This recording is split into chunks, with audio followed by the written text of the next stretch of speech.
The towering skyscrapers of downtown cast long shadows over the neglected streets below, a stark reminder of the city's dual nature. In one of these forgotten corners, Samuel Johnson, a 52-year-old homeless man, was about to experience a twist of fate that would turn his world upside down and change his life forever. When an unexpected four-legged companion enters Samuel's life, it seems like a glimmer of light in his dark world. As their bond grows stronger, Samuel begins to rediscover a sense of purpose he thought was lost forever. But how could this chance encounter lead to a confrontation that would shake the foundations of Samuel's existence? And what surprising chain of events could transform a tale of hardship into something neither Samuel nor anyone else could have anticipated? Let's find out, but before we dive into Samuel's extraordinary story, leave a comment below and let us know where in the world you're watching from today. And if you enjoy this tale, make sure to hit that subscribe button. As the first light of dawn broke over the city, Samuel stirred within his tent. His weathered hands reached for the tattered blanket, pulling it closer to ward off the morning chill.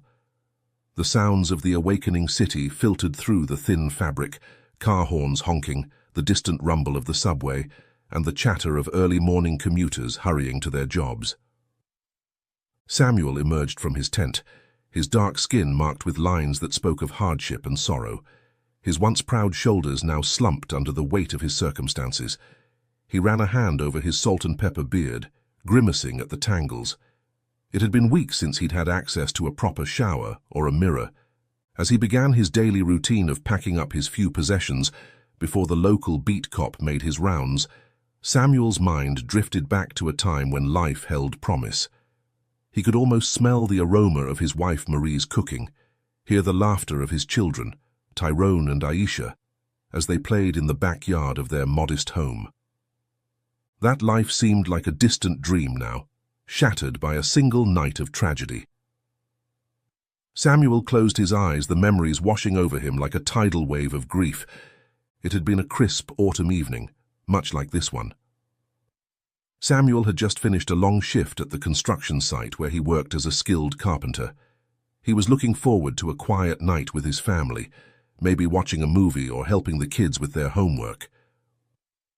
But fate had other plans. The call came just as he was pulling into their driveway. Marie's voice was frantic on the other end of the line. There had been an accident. Tyrone and Aisha were being rushed to the hospital. Samuel's world tilted on its axis as he sped towards the emergency room, his heart pounding in his chest. The next few hours were a blur of stark white corridors, the antiseptic smell of the hospital, and the grim faces of doctors. By morning, Samuel's world had irrevocably changed. Marie and the children were gone, victims of a drunk driver who had run a red light. Samuel, who had not been in the car, was left alone to face a world that suddenly seemed cold and meaningless. The following weeks and months were a haze of grief and pain. Samuel threw himself into his work, trying to outrun the emptiness that threatened to consume him. But the physical demands of his job, coupled with his emotional distress, led to a severe back injury. Unable to perform his duties, Samuel found himself out of work and spiraling into depression. Alcohol became his solace, numbing the pain and allowing him to forget, if only for a few hours. But it also clouded his judgment and emptied his savings. Before long, Samuel could no longer afford the mortgage on the house that now felt hauntingly empty. Eviction notices piled up, ignored in his alcoholic stupor. One cold morning, Samuel found himself on the street, a duffel bag of clothes his only possession. The transition to homelessness was swift and merciless. The skills that had once made him a valuable employee now seemed useless in a world that looked at him with suspicion and disdain. As Samuel finished packing his meager belongings, he steeled himself for another day of begging on the streets. He had long since given up on finding work. Who would hire a homeless black man with a history of alcoholism? The thought brought a bitter taste to his mouth. He made his way to his usual spot near the busy intersection, his cardboard sign tucked under his arm. The sign read, "Hungry and homeless, any help appreciated. God bless." Samuel settled onto the cold pavement, propping the sign against his legs. The morning rush hour brought a steady stream of pedestrians, most averting their eyes as they hurried past. Some muttered under their breath, their words carrying thinly veiled racism. "Get a job," one man in a suit sneered as he passed. Samuel bit back a retort, knowing it would only make things worse. As the hours crawled by, Samuel couldn't help but notice the disparity in treatment between himself and the white homeless man who begged a block away. While Samuel's cup remained nearly empty, the other man's seemed to fill steadily throughout the day. The observation sent a fresh wave of hopelessness through Samuel. A group of teenagers approached, laughing and joking amongst themselves. As they neared Samuel, one of the boys nudged his friend. "Watch this," he said loudly, pulling out his wallet. He made a show of removing a $20 bill, waving it in front of Samuel's face. Hope flared in Samuel's chest, only to be cruelly extinguished as the boy tore the bill in half, letting the pieces flutter to the ground. The group erupted in laughter as they walked away, leaving Samuel to stare at the torn money, a stark reminder of his invisibility and the casual cruelty of others. As the sun began to set, casting long shadows across the city streets, Samuel gathered his few coins and began the trek back to his tent. The day's meager earnings would barely buy him a meal, let alone help him escape his current situation. He felt the weight of despair settling over him like a heavy blanket. Back at his makeshift home, Samuel sat outside his tent, watching as the city transformed in the fading light. The streets that had been filled with bustling commuters and busy shoppers now took on a different character. The night people emerged, other homeless individuals, sex workers, and those who preferred to conduct their business in the shadows. Samuel pulled out a small battered notebook from his pocket. It was one of the few possessions he had managed to hold onto from his previous life. Opening it, he revealed a faded photograph tucked between the pages. The smiling faces of Marie, Tyrone, and Aisha looked back at him, frozen in a moment of happiness that seemed to belong to another lifetime. His fingers traced the outline of their faces as he whispered a quiet prayer. "I'm sorry," he murmured, his voice thick with emotion. "I'm sorry I couldn't save you. I'm sorry I've become this." A single tear traced its way down his weathered cheek, falling onto the photograph. As the night deepened, Samuel retreated into his tent, curling up on his thin sleeping bag. The sounds of the city never truly faded. Distant sirens, the occasional shout, the rumble of late-night traffic. But for Samuel, the loudest sound was the relentless drumbeat of his own thoughts, a constant reminder of all he had lost, and the seemingly insurmountable obstacles that stood between him and any hope of a better life. Little did Samuel know that tomorrow would bring an unexpected encounter, one that would challenge his perceptions, rekindle his spirit, and set him on a path towards redemption and healing. But for now he closed his eyes, allowing exhaustion to pull him into a fitful sleep, dreaming of a life long lost and a future he could scarcely imagine. The following evening found Samuel in his usual routine, scavenging for food behind a bustling restaurant in the heart of the city. The air was thick with the aroma of grilled meats and spices, a cruel reminder of the meals he once shared with his family. Samuel's stomach growled audibly as he rifled through the dumpster, hoping to find something edible among the discarded scraps. His fingers closed around a half-eaten burger, still wrapped in its paper. It wasn't much, but it was more than he'd had all day. As he was about to take a bite, a sound caught his attention, a faint rustling coming from a nearby alley. Samuel paused, his senses on high alert. In his years on the street, he'd learned to be wary of unexpected noises. They could signal danger, a rival homeless person encroaching on his territory, or perhaps a stray animal looking for an easy meal. Curiosity overrode caution, and Samuel found himself moving towards the source of the sound. As he peered into the dimly lit alley, his eyes took a moment to adjust to the darkness. At first he saw nothing but scattered trash and empty cardboard boxes. Then a slight movement caught his eye. In the far corner of the alley, partially hidden behind a rusty garbage can, was a dog. But this was no ordinary stray. The animal was in a pitiful state, its ribs clearly visible through its matted, dirty fur. Its eyes, though, were what truly caught Samuel's attention. They were filled with a mixture of fear and desperation that Samuel recognized all too well. Samuel hesitated, unsure of how to proceed. The dog could be dangerous. Hungry animals often were, but as he watched, the dog made no aggressive moves. Instead, it seemed to shrink further into itself, as if trying to disappear into the shadows. "Hey there," Samuel called softly, his voice gravelly from disuse. The dog's ears perked up at the sound, but it made no move to approach or run away. Slowly, Samuel took a step forward, then another. The dog watched him warily but remained still. As Samuel drew closer, he could see just how dire the dog's condition was. Its coat, which might once have been a rich brown, was now a dull, muddy color, caked with dirt and what looked like dried blood in some places. One of its legs was held at an odd angle, suggesting an old injury that had never properly healed. Samuel's heart, hardened by years of struggle and disappointment, softened at the sight. Here was a creature even worse off than himself. Without thinking, he broke off a piece of the burger he'd been saving and held it out towards the dog. "It's okay," he murmured, his voice taking on a gentleness he hadn't used in years.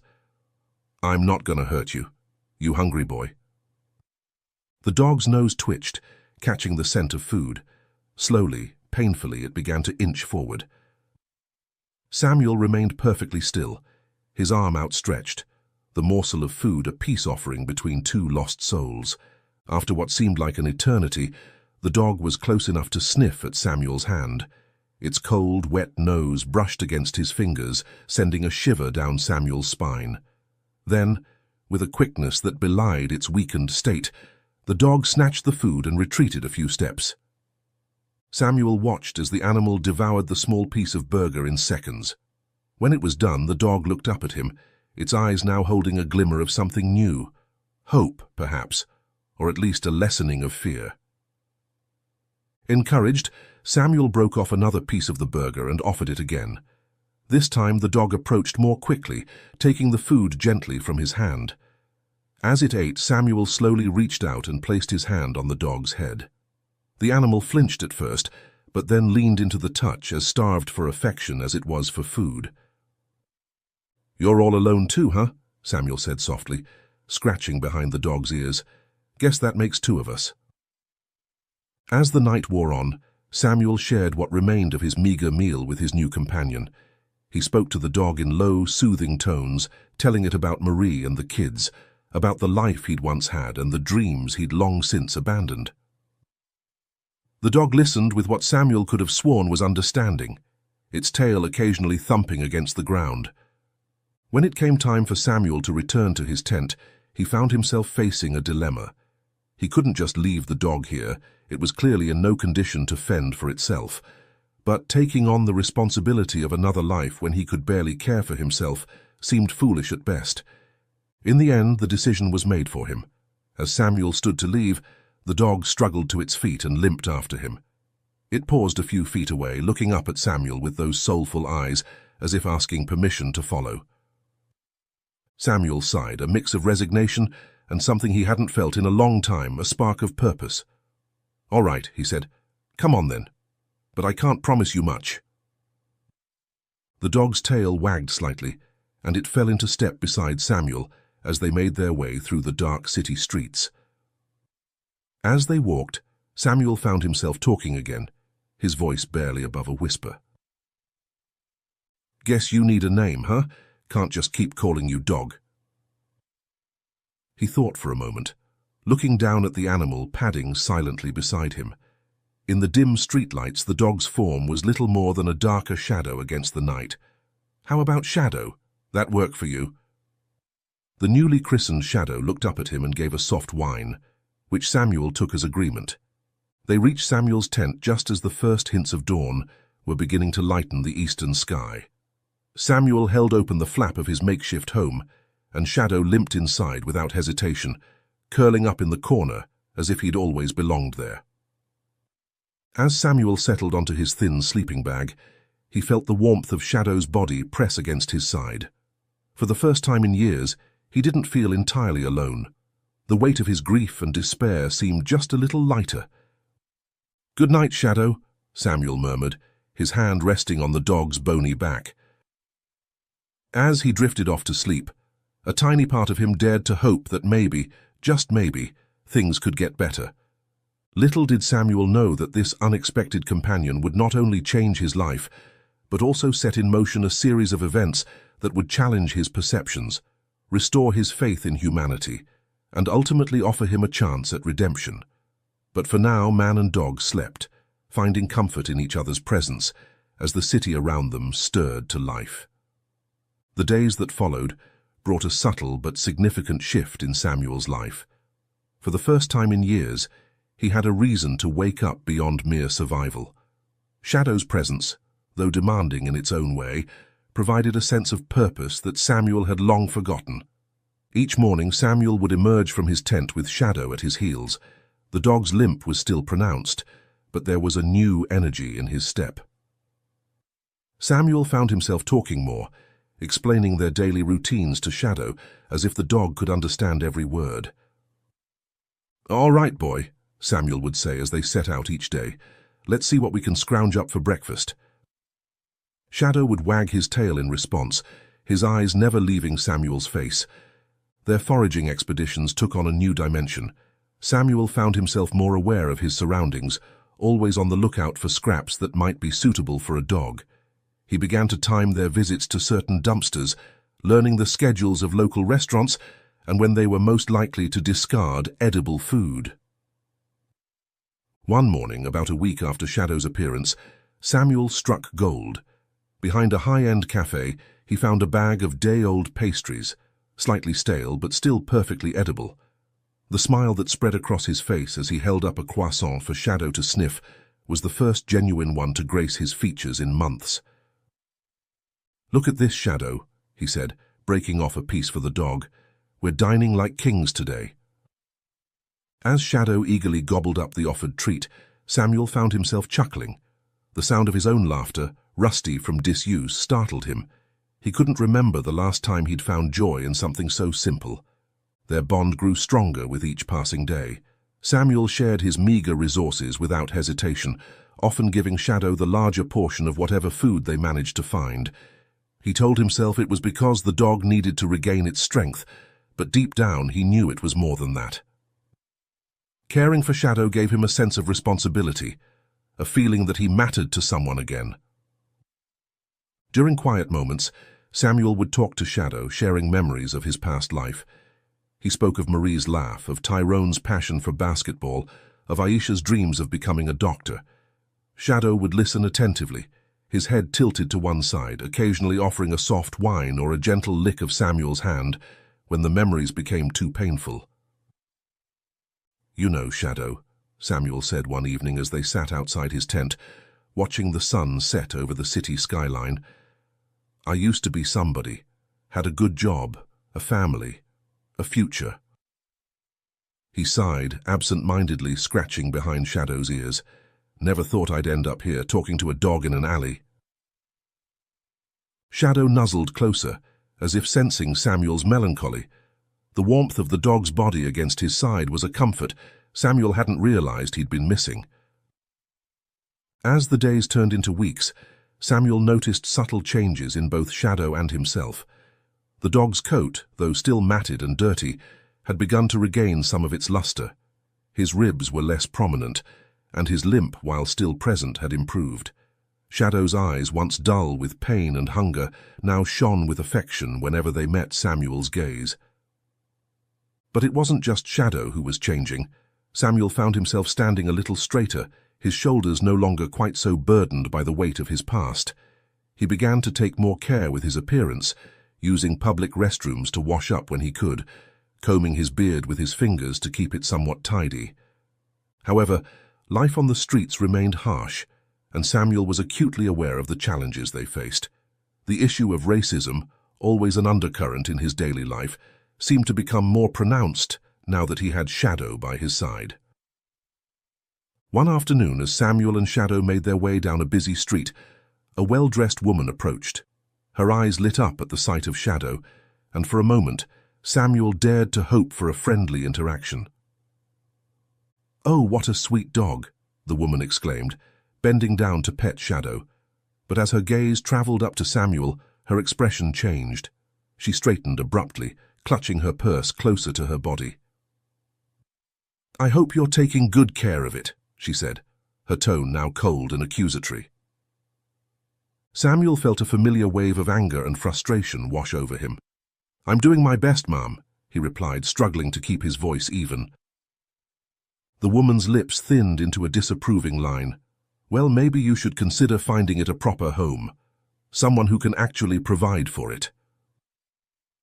With that, she hurried away, leaving Samuel standing there, his fists clenched at his sides. Shadow whined softly, pressing against Samuel's leg. The contact grounded him, helping to dissipate some of his anger. "It's okay, boy," he murmured, more to himself than to Shadow.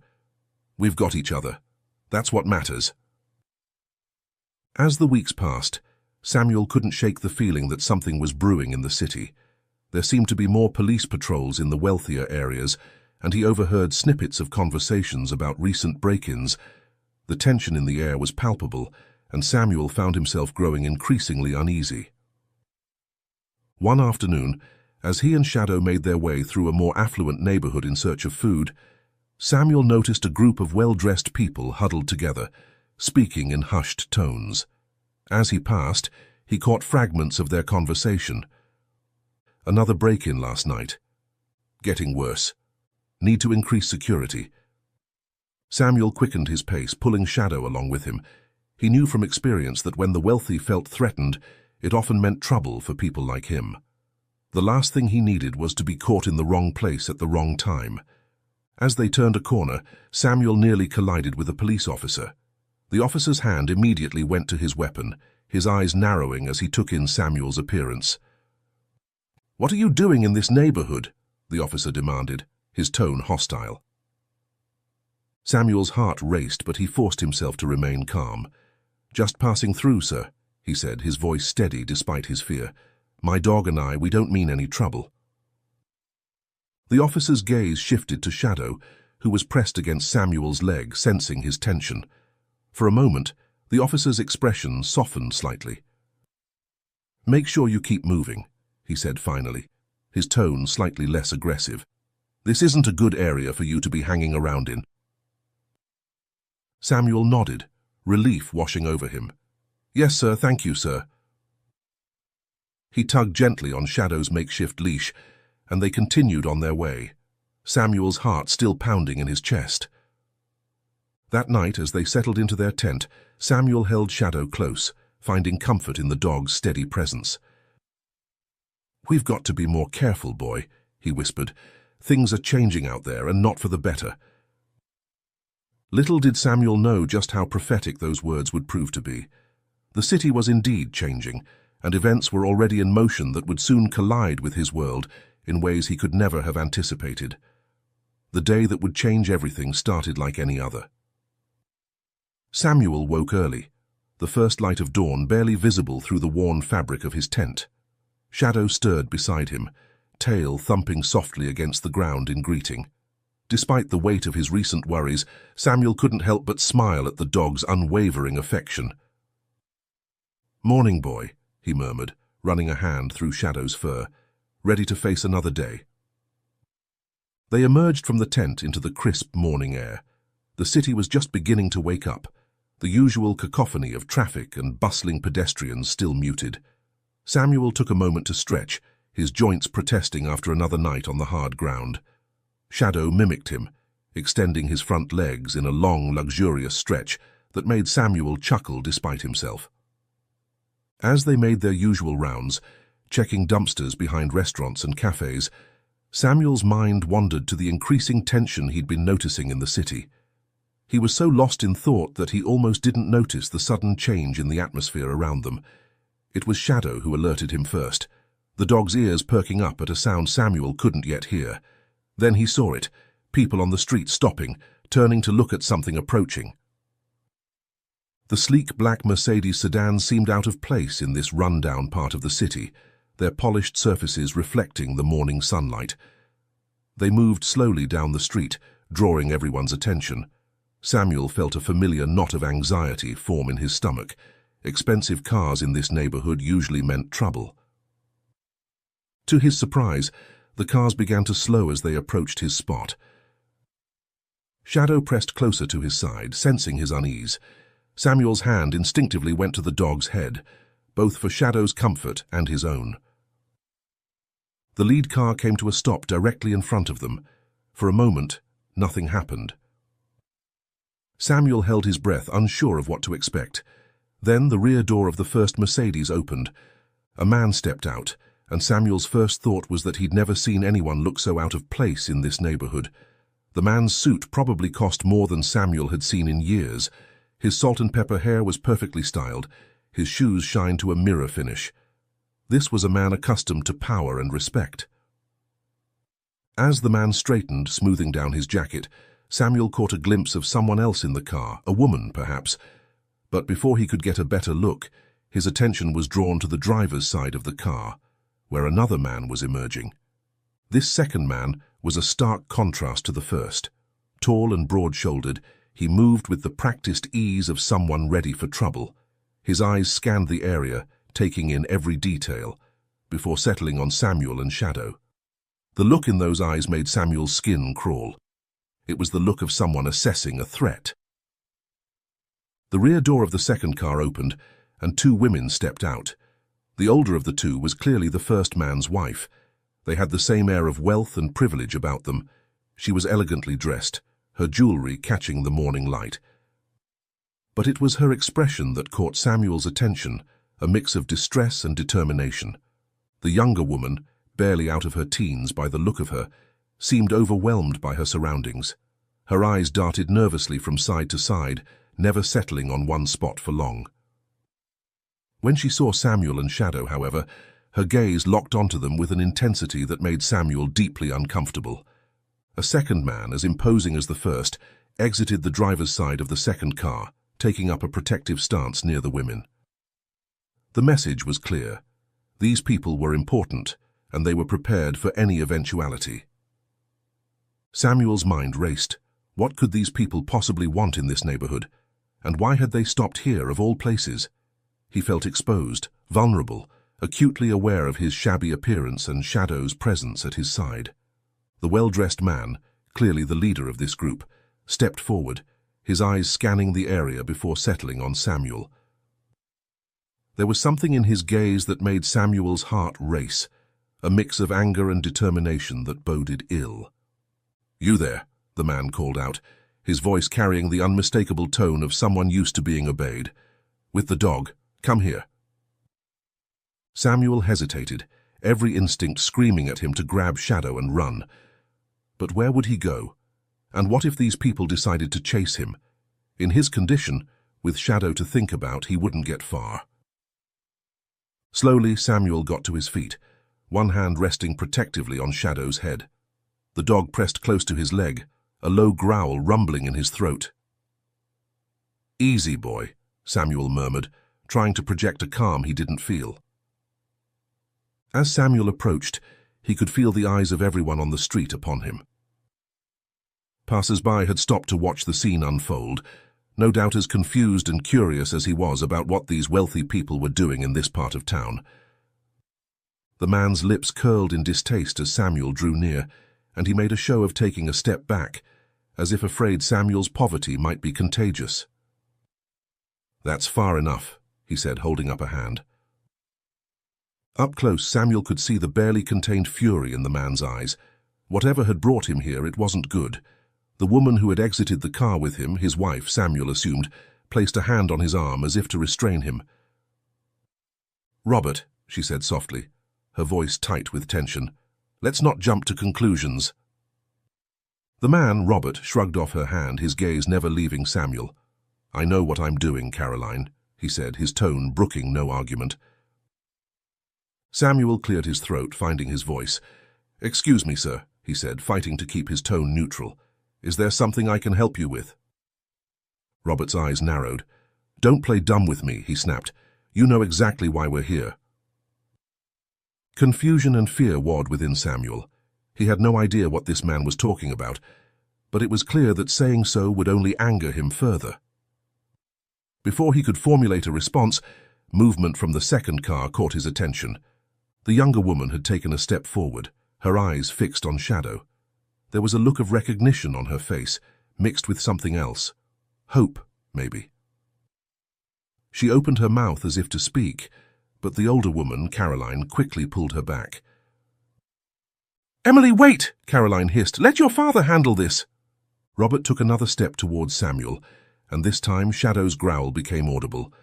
The bodyguards tensed, their hands moving to their sides where Samuel was sure they carried weapons. "Sir," Samuel said, fighting to keep his voice steady, "I think there's been some kind of mistake. I don't know who you are or what you want, but—" "Shut up!"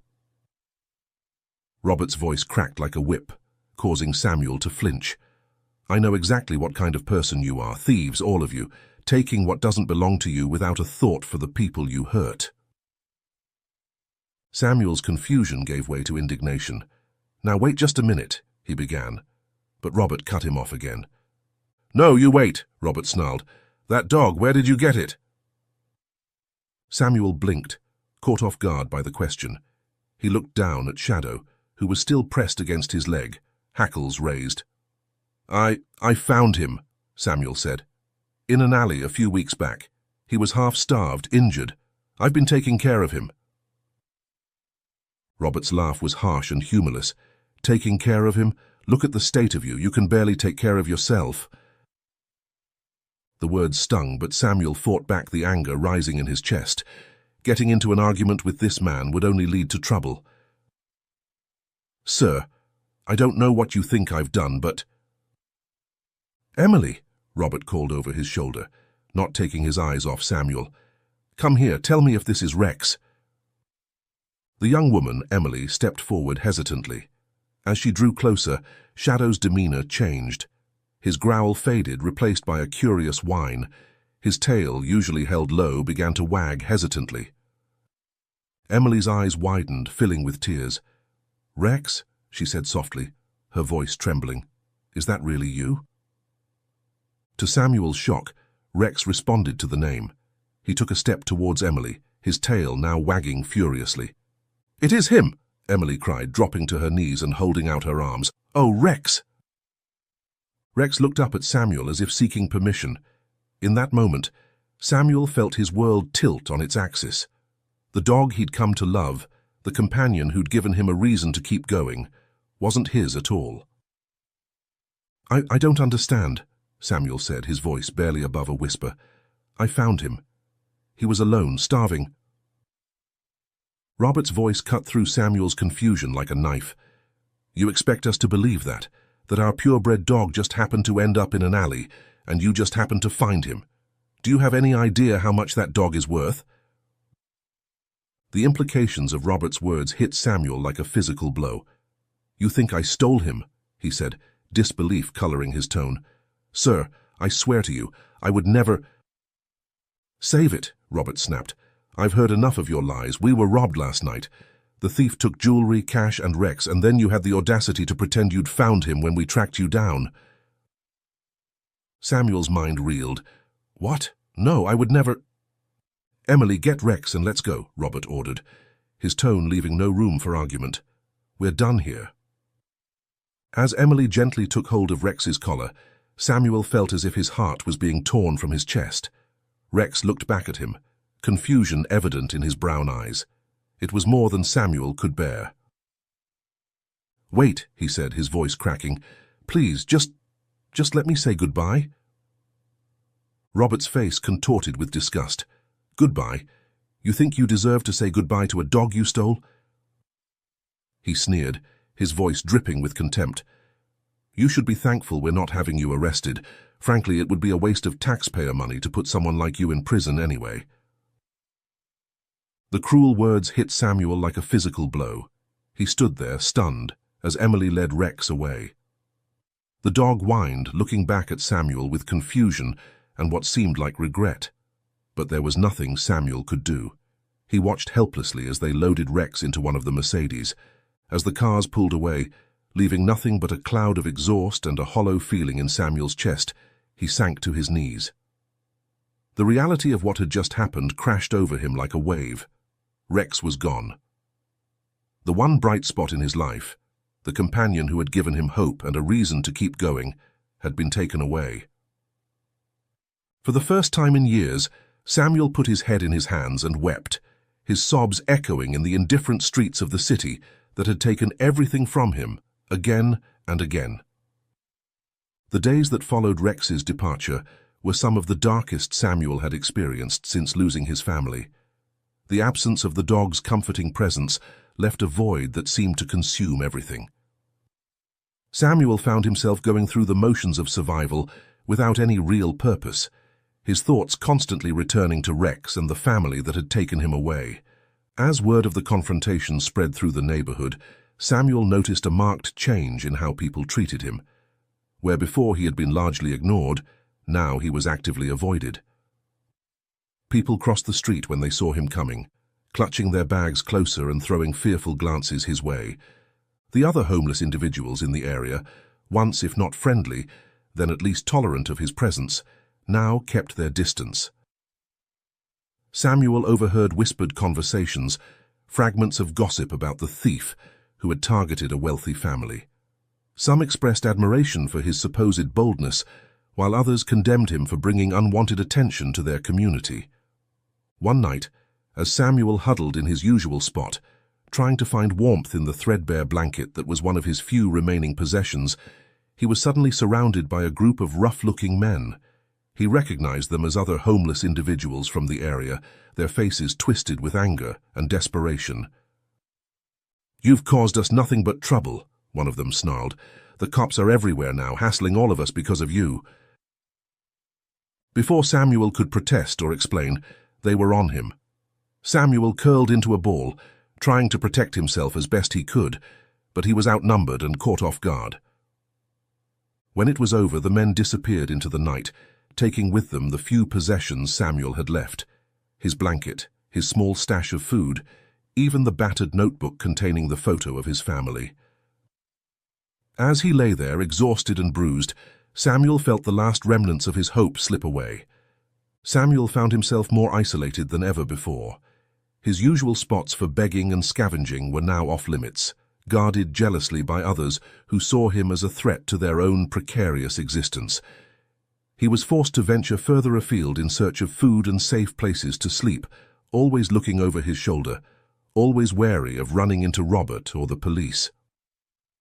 One particularly cold night, about a week after the confrontation with Robert, Samuel huddled in the doorway of an abandoned building, trying to escape the biting wind. His stomach growled painfully, a constant reminder of how little he'd eaten in the past days. As he pulled his thin jacket tighter around himself, his thoughts drifted to Rex. Was the dog safe and warm? Was he being well fed, well cared for? Despite everything that had happened, Samuel couldn't bring himself to resent Rex or even the family that had taken him. He just hoped that Rex was happy that all the hardship they'd endured together had led to a better life for the dog. As he drifted into an uneasy sleep, Samuel's dreams were filled with memories of his past life. He saw Marie's smiling face, heard Tyrone's laughter as they played basketball in the driveway, felt Aisha's small hand in his as they walked to the park. The dreams shifted, and suddenly Rex was there too, running and playing with his children, barking joyfully as Samuel threw a stick for him to fetch. Samuel woke with a start, tears streaming down his face. The pain of loss, both old and new, threatened to overwhelm him. In that moment, the temptation he had resisted for weeks while caring for Rex now called to him with renewed strength. Samuel stood at the corner of the street, his gaze fixed on the flickering neon sign of the liquor store across the road. His hands trembled, not just from the cold, but from the internal struggle raging within him. For weeks since losing Rex, he had resisted the siren call of alcohol, clinging to the memory of the dog's unwavering loyalty and the promise he'd made to himself to stay sober. But now, with Rex gone and his world shattered once again, the temptation was almost unbearable. Samuel took a step towards the store, then stopped, his conscience warring with his despair. He thought of Rex, of how disappointed the dog would be to see him like this. But then the memory of Robert's sneering face and cruel words flooded back, drowning out everything else. "Just one bottle," Samuel muttered to himself, his voice hoarse, just to take the edge off. With a heavy heart, he crossed the street and entered the store. The harsh fluorescent lights made him squint, and he felt exposed, vulnerable. He shuffled to the back where the cheapest liquor was kept, acutely aware of the cashier's eyes following him. As he reached for a bottle, a familiar voice called out, "Samuel, is that you?" Samuel turned to see Mr. Chen, the owner of the small grocery store, where he and Rex used to scavenge for discarded produce. Mr. Chen's kind face was etched with concern. "I heard what happened," Mr. Chen said softly, approaching Samuel. "With the dog and the accusations, I'm so sorry, my friend." Samuel's throat tightened, unable to form words. Mr. Chen's kindness, so unexpected in the face of everything that had happened, threatened to unravel the fragile control he had over his emotions.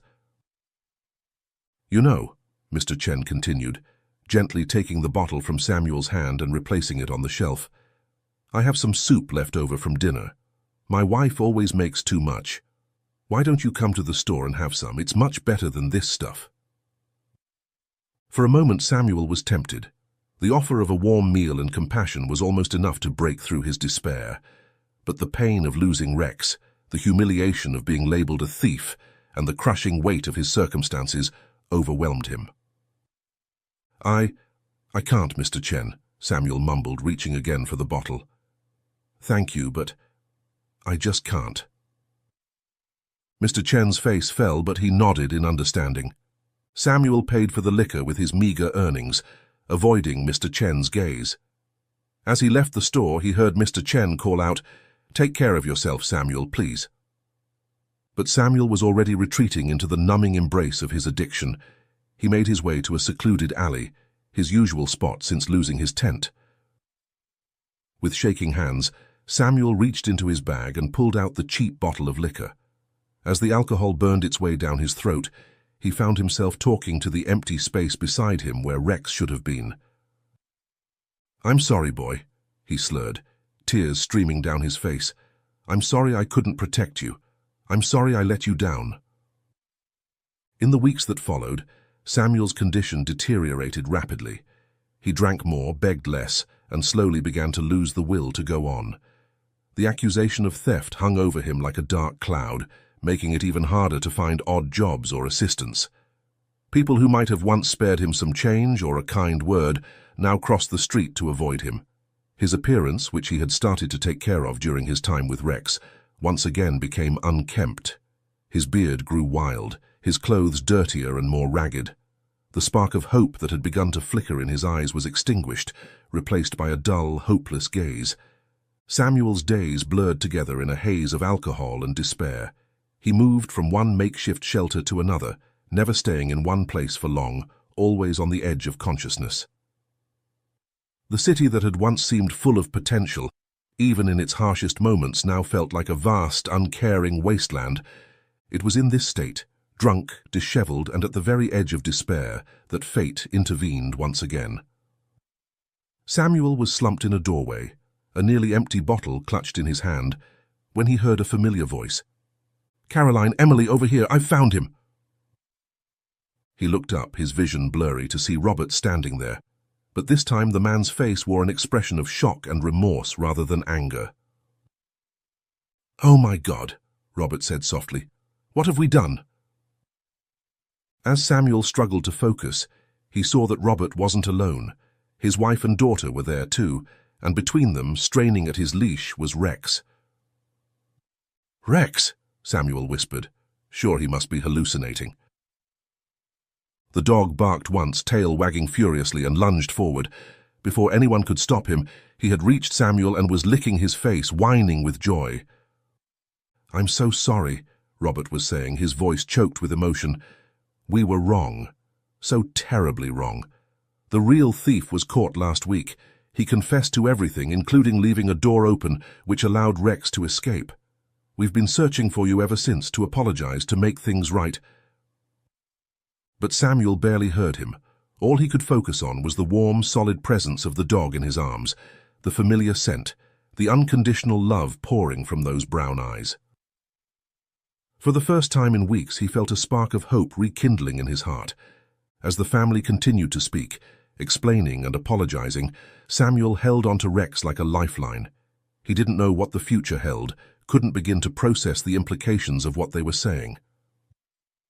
But he knew one thing for certain: with Rex back by his side, he had a reason to try again, to fight his way back from the brink. Robert cleared his throat, clearly uncomfortable but determined. "Mr. Johnson, Samuel, what we did to you was unforgivable. We jumped to conclusions based on prejudice, plain and simple. We can never fully make amends for that, but we'd like to try." Caroline stepped forward, her eyes brimming with tears. "We've been thinking, if you're willing, we'd like to offer you a job. As a caretaker for our animals, including Rex, and to help with some tasks around the house and garden." Emily nodded eagerly. "You'd have your own room in our house, and you could be with Rex every day." Samuel looked at them, stunned. He glanced down at Rex, who was still pressed against him, tail wagging, then back at the family. Could this be real? A chance to start over, to have a home again, to be with Rex? I don't know what to say," Samuel said, his voice hoarse. Robert held out his hand. "Say you'll give us a chance to make this right, to learn from our mistakes and to offer you the opportunity you deserve. We want to help, if you'll let us." With trembling fingers, Samuel reached out and took Robert's hand. As he was helped to his feet, Rex dancing around them excitedly, Samuel felt something he hadn't experienced in years: hope. Real, tangible hope for a better future. The transition wasn't easy. Samuel struggled with the sudden change in his circumstances, often feeling out of place in the Mitchells' grand home. There were moments when the temptation to return to his old life, to the numbing comfort of alcohol, was almost overwhelming. But Rex was always there, a constant reminder of why he was fighting to change his life. Slowly but surely, Samuel began to heal. He threw himself into his work, finding satisfaction in caring for the animals and tending to the garden. His carpentry skills, long dormant, came back to life as he took on small projects around the house. The Mitchells, true to their word, treated him with respect and kindness, always mindful of the debt they owed him. Rex, of course, was Samuel's constant companion. The dog seemed to sense when Samuel was having a difficult day, always there with a comforting nuzzle or an invitation to play. In caring for Rex and the other animals, Samuel rediscovered the sense of purpose he had lost so long ago. As the months passed, Samuel's relationship with the Mitchells deepened. Robert, once so quick to judge, now sought Samuel's advice on various matters. Caroline included him in family dinners and outings, and Emily, with her youthful enthusiasm, drew Samuel out of his shell, encouraging him to share stories of his past life and dreams for the future. One evening, as Samuel sat on the back porch with Rex at his feet, watching the sunset, he realized something profound. The hole in his heart left by the loss of his family would never fully heal, but it had been filled with something new. Not a replacement, but a different kind of family. One born of redemption, second chances, and the transformative power of compassion. Samuel reached down to scratch behind Rex's ears, smiling as the dog leaned into his touch. "We made it, boy," he said softly. "We finally made it home." Rex's tail wagged in response, his eyes fixed on Samuel with unwavering loyalty. Inside the house, Samuel could hear the Mitchells preparing dinner, the sounds of laughter and warmth floating through the open windows. It was a far cry from the lonely nights on the streets, yet Samuel knew he would never forget where he came from or how close he had come to losing everything. In the end, Rex proved to be more than just a companion. He was Samuel's guardian angel, a beacon of hope that guided him from the brink of despair to a new life filled with purpose and belonging. Without that fateful encounter in the alley, who knows what might have become of Samuel? As the stars twinkled in the night sky, Samuel sat on the porch with Rex by his side, reflecting on the incredible journey that had brought them to this moment. From the depths of hopelessness to the warmth of a new family, their story was a testament to the power of second chances and the unbreakable bond between a man and his dog. If you were in Samuel's position, would you have found the strength to help a stray dog while at the lowest point of your life? And after everything that happened, could you have found it in your heart to forgive Robert and accept his offer? Share your thoughts in the comments below. And if you liked Samuel and Rex's journey of hope and second chances, I invite you to subscribe to my channel. I pour my heart into crafting these heartwarming stories for you, and your support is what keeps me going. I appreciate having you on this journey.